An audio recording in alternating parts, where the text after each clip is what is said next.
Подпредседателе, почитувана колешке, а што видоа граѓаните од криминалот и корупцијата на владата на СДСМ иду и да ве прашам.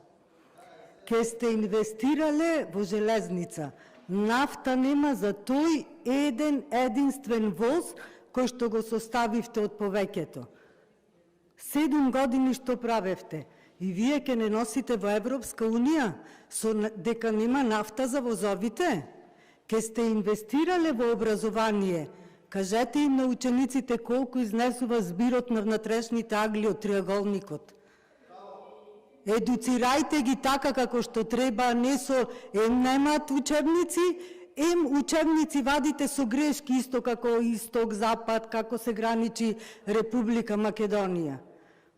Здравство ке сте инвестирале, каде се парите од новиот клинички центар, каде се парите од клиничкиот центар во Штип, од болницата во Кичево, каде се парите. Затоа 3000 доктори избегани се од државата, од што многу услови има убави за работа во јавното здравство.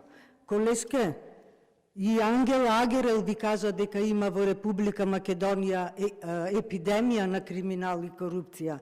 А знаете зошто нема?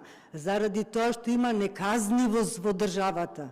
Затоа ни се случуваат убиства на млади деца. Затоа ни се случува онкологија. Затоа ни се случува ласкарци, Бесатранс, Тетово модуларната болница, Рашковски, Рекет 1, Рекет 2. Затоа што не функционира државата. И доста го направивте буџетот банкомат. По потреба, кој сака од власта си вади пари за себе, за своји интереси. А граѓаните ништо не можат да видат од сето тоа. Благодарам.